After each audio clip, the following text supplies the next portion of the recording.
नमस्कार दोस्तों चंद्रमा हमारे दैनिक राशिफल में काफ़ी महत्व रखते हैं। 2.5 दिन में चंद्रमा अपना स्थान बदल देते हैं। उस हिसाब से हम पर चंद्रमा का अच्छा या बुरा प्रभाव दिखता रहता है और उसी तरह से हमारा दिन भी गुजरता है। चलिए देखते हैं ये दिन आपके लिए कैसा रहेगा। दोस्तों, इस दिन चंद्रमा आपकी कुंडली में 9वें भाव में रहेंगे। दोस्तों, ये दिन आपके लिए भाग्यशाली रहेगा। इस समय में कर्म कम और लाभ ज्यादा के योग बन रहे हैं। इस समय में आपको भाग्य का अच्छा साथ मिल रहा है। इस समय में आपका हर काम भाग्य के भरोसे पूरा भी हो सकता है। इस दिन आप लकी रहोगे। अपने लक को आजमाने का यह आपके लिए सही समय रहेगा। इस दिन यात्राओं के प्रबल योग बन रहे हैं। यात्राएं होने की पूरी संभावना है। छोटी मोटी कोई ना कोई यात्रा इस समय में हो सकती है। इस दिन आपके बिजनेस या प्रोफेशन के लिए की गई यात्राएं लाभदायक सिद्ध होगी। अगर आप कहीं घूमने के लिए जाना चाहते हैं तो भी समय आपके लिए यादगार सिद्ध होगा। इस दिन धार्मिक यात्राएं भी हो सकती है। इस समय में विदेश सेटलमेंट के भी योग बने हुए हैं। अगर आप विदेश में सेटल होना चाहते हैं तो इस दिन शुरुआत करना आपके लिए काफ़ी अच्छा रहेगा। जो स्टूडेंट्स विदेश में पढ़ाई करना चाहते हैं उनके लिए भी ये एक अच्छा मौका रहेगा। इस दिन आपका मन प्रसन्न रहेगा।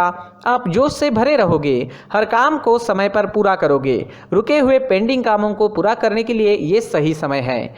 इस समय में आपके परिवार की ओर से भी आपको पूरा सपोर्ट प्राप्त होगा।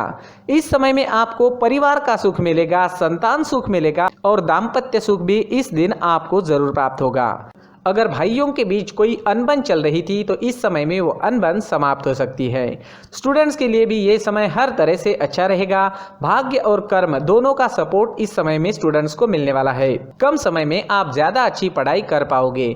कॉम्पिटिटिव एग्जाम्स देने वालों के लिए भी ये समय उत्तम है। इस दिन आपकी सारी इच्छाएं पूरी हो सकती है। आपके मन मुताबिक दिन व्यतीत करने का मौका आपको इस समय में मिल रहा है। उसका लाभ जरूर उठाएं और जीवन के हर पल का पूरा आनंद लें।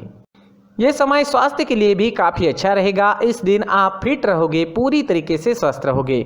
मन में प्रसन्नता रहेगी और एनर्जी से भरपूर दिन रहेगा। किसी पुरानी स्वास्थ्य परेशानी से परेशान है तो उसका इलाज भी इस समय में मिल सकता है। दोस्तों, चंद्रमा मन का कारक है और चंद्रमा की मजबूत स्थिति आपके मन को प्रसन्न रखेगी। इस समय में आप पॉजिटिव सोच के साथ दिन की शुरुआत करोगे। व्यर्थ के लड़ाई झगड़ों से इस दिन आपका बचाव होगा। हर प्रकार से दिन आपके लिए कामयाबी से भरा रहेगा। इस दिन पीले रंग का अगर आप इस्तेमाल करते हैं तो आपके लिए बहुत अच्छा रहेगा और इस दिन शुभ अंक रहेगा 3 अंक। दोस्तों, इस दिन सुबह टहलने जरूर जाए। अपनी फिटनेस पर हमेशा ध्यान रखें। हमारी सोच पर हमें नियंत्रण रखना काफी जरूरी होता है। जो हम आज सोचते हैं वही हमारा कल भविष्य बनता है। इसलिए सिर्फ अच्छा सोचे, पॉजिटिव सोचे। इस सुंदर जीवन को हमें ईश्वर ने प्रदान किया है। इसलिए सुबह उठते ही मन में अपने माता पिता और भगवान को धन्यवाद जरूर कहे।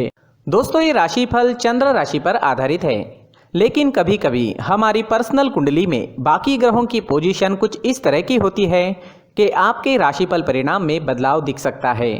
इसलिए राशिफल को एक मार्गदर्शन के तौर पर लिया जाए तो ज्यादा अच्छा रहेगा। दोस्तों, सभी राशि के लोगों के लिए जीवन में आगे बढ़ने के लिए कुछ जरूरी बातें वीडियो में आगे बताई गई है, तो वीडियो आगे जरूर देखें। व्यक्ति को अपने जीवन में सफल होने के लिए मेहनत के साथ साथ भाग्य का साथ होना भी बहुत ही आवश्यक होता है। अगर व्यक्ति का भाग्य उसका साथ देता है तो कम मेहनत में ही अधिक सफलता प्राप्त होती है। परंतु कई बार ऐसा देखा गया है कि व्यक्ति के जीवन में कई ऐसी घटनाएं घटित होती है जिसकी वजह से उसको बहुत सारी परेशानियों का सामना करना पड़ता है और इस स्थिति में व्यक्ति को बिल्कुल भी समझ नहीं आता कि ऐसा क्यों हो रहा है। दरअसल आपके घर में ही कुछ ऐसी चीजें होती है जो हमारे भाग्य को प्रभावित करती है, हमारे जीवन को प्रभावित करती है और उन चीज़ों के आसपास होते हुए भी हमें वो चीज़ें नज़र नहीं आती। वह चीज़ें हमारे चारों तरफ एक अजीब सा घेरा बनाकर रखती है, परंतु हम उसको नहीं देख पाते। इन चीज़ों से हमारे घर में और हमारे जीवन में नकारात्मकता फैलती है, जिसकी वजह से हमें नुकसान उठाना पड़ता है, जिसकी वजह से हमें भारी नुकसान उठाना पड़ता है। हम पूरी तरह से कंगाल हो सकते हैं। हम सोचते हैं हमारे जीवन में हमारी ग्रोथ नहीं हो रही है, लेकिन हम इन चीज़ों पर ध्यान नहीं देते। तो दोस्तों, इन चीज़ों पर ध्यान देना ज़रूरी है और वो चीज़ें अब मैं आपको बताने जा रहा हूँ। अगर आप कहीं बाहर से आते हैं और अपने जूते चप्पल इधर उधर कहीं भी उतार देते हैं तो ये अशुभ होता है, क्योंकि इधर उधर जूते चप्पल उतारने की आदत की वजह से आपको अपने जीवन में आगे बढ़ने में रुकावटें उत्पन्न होती है। इससे उन्नति में बाधा आती है। इसलिए आप अपने जूते चप्पलों को उनकी जगह पर ठीक प्रकार से रखें। दोस्तों, काफ़ी लोगों को इस तरह की आदत होती है, कहीं से भी बाहर से आते हैं, कहीं भी जूते चप्पल फेंक देते हैं, कहीं पर भी उतार देते हैं। कुछ लोग तो घर के एंट्री के मेन डोर के सामने ही जूते या चप्पल डायरेक्टली उतार देते हैं। ये तो बहुत ही गलत है। साथ ही कुछ लोग जूते चप्पल उल्टे रख देते हैं, उस पर ध्यान नहीं देते। लेकिन इन चीज़ों पर ध्यान देना बहुत ज़रूरी होता है और जूते चप्पल हमारे जीवन को बहुत ज़्यादा प्रभावित करते हैं। दोस्तों, ध्यान रखें, जूते चप्पल हमेशा साफ सुथरे रखें और उनको उनकी जगह पर रखें। उनके लिए एक स्थान बनाएं, उस स्थान पर रखें। अगर कोई व्यवस्था उनके लिए की है तो बहुत ही अच्छी बात है, वहां पर उन्हें रखें, साफ सुथरा रखें। जूते चप्पलों को उनकी जगह पर कुछ इस तरह से रखें कि वो देखने में भी अच्छी लगे। अगर वो चीजें देखने में अच्छी लग रही है तो फिर उनसे निगेटिव एनर्जी उत्पन्न होने की संभावना बिल्कुल भी नहीं रहेगी। तो दोस्तों, इस बात का ध्यान जरूर रखें। साथ ही दोस्तों, एक और बात है जिस पर आपको ध्यान देना बहुत जरूरी होता है। हमारे घर के छत के ऊपर जिन चीज़ों का हमें काम नहीं होता है उन्हें हम घर के छत के ऊपर रख देते हैं। ऐसा करते करते देखेंगे तो घर के छत के ऊपर कबाड़ जमा दिखता है। जी हाँ, जो चीज़ें हमें लगता है आगे जाके हमारे काम में आ सकती है वो हम घर के ऊपर रख देते हैं, लेकिन वो चीज़ें तो काम में नहीं आती। हमारे जीवन पर वो चीज़ें बहुत ही गहरा निगेटिव इफेक्ट डालती है। इसलिए हमारे घर के ऊपर का जो भी एरिया है वो पूरी तरह से साफ सुथरा रखें। जी हाँ, साफ सुथरा रखना है और एक भी बिना काम की चीज हमारे घर के ऊपर नहीं रखनी है। दोस्तों, नहीं तो हम जीवन में मेहनत करते ही रहेंगे और हम जितना पा सकते हैं उतना नहीं पा सकेंगे, क्योंकि ये चीजें हमें कहीं ना कहीं हमारे जीवन में पीछे रखेगी। इस वजह से घर के छत को पूरी तरह से साफ रखें, पूरी तरह से साफ सुथरा रखें, क्लीन रखें। साथ ही दोस्तों, हम हमेशा देखते हैं घर के ऊपर जाने के लिए जो सीढ़ियां है, उन सीढ़ियों के नीचे जो जगह होती है वहां पर सामान हमेशा रख दिया जाता है। वो जगह ही ऐसी है कि सामान को खींच ही लेती है। वहां पर आपको कुछ ना कुछ सामान मिलेगा ही। जिन लोगों को पता नहीं है उनके घर आपको सामान मिलेगा ही, लेकिन जिन्हें पता है वो लोग हमेशा सीढ़ियों के नीचे की जगह साफ सुथरी रखते हैं और एक भी चीज वहां पर आपको नहीं मिलेगी। क्योंकि अगर हम सीढ़ियों के नीचे सामान रखते हैं तो हमारी उन्नति होना बहुत ही मुश्किल है। जी हाँ, सीढ़ियों के नीचे कूड़ा कचरा कबाड़ अगर हम जमा करके रखते हैं, कोई भी सामान रख देते हैं, तो उस वजह से माँ लक्ष्मी हम पर प्रसन्न नहीं होती। माँ लक्ष्मी हमारे घर में आने की संभावना बहुत ज़्यादा कम हो जाती है। तो दोस्तों, इन चीज़ों पर ध्यान रखें। हमारे घर की जो सीढ़ियाँ होती है उनके नीचे की जगह हमेशा साफ सुथरी रखें, क्लीन रखें। साथ ही दोस्तों, अगर आपके घर में ऐसी कोई चीज मौजूद है जिसका आपको काम नहीं है, जैसे टूटे फूटे बर्तन, आईना, तस्वीरें, इलेक्ट्रॉनिक सामान, सोफा, कुर्सी, टेबल, पलंग, घड़ी, झाड़ू, गमला इत्यादि, तो आप इन सामानों को अपने घर से तुरंत ही बाहर निकाल दीजिए, वरना इससे आपको बहुत बड़ी परेशानी हो सकती है। आपको ये चीजें कंगाल बना सकती है। तो घर में ऐसी चीजों का मौजूद होना शुभ नहीं माना गया है। इससे धन की देवी माता लक्ष्मी जी का प्रवेश घर में नहीं होता है। इन चीजों से आपके घर में नकारात्मक ऊर्जा का संचार होता है और जिस वजह से व्यक्ति को मानसिक समस्याओं का सामना भी करना पड़ता है। व्यक्ति के मन में चिड़चिड़ाहट होती है और छोटी छोटी बातों पर गुस्सा आने लगता है। आप जो भी कार्य करते हैं उसमें आपका मन नहीं लग पाता है। इस व्यक्ति का जीवन घर में मौजूद इन चीजों की वजह से अंधकार में डूबने लगता है। इसलिए आपको घर में बिना काम की चीजें, कूड़ा कचरा नहीं रखना है।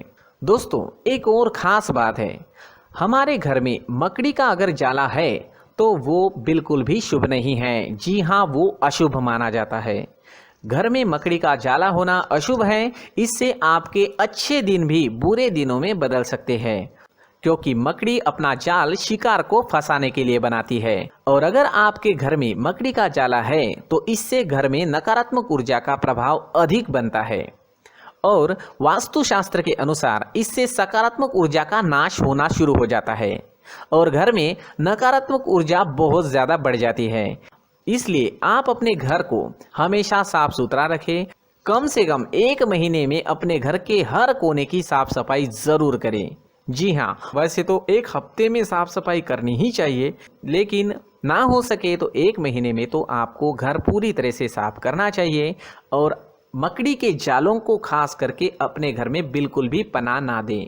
दोस्तों, मुख्य द्वार भी हमेशा साफ सुथरा रखें। मुख्य द्वार को हमेशा सजाया जाता है क्योंकि मुख्य द्वार से ही हमारे घर में लक्ष्मी का प्रवेश होता है। तो मुख्य द्वार को साफ सुथरा रखें और सजा कर रखें तो बहुत अच्छा रहेगा।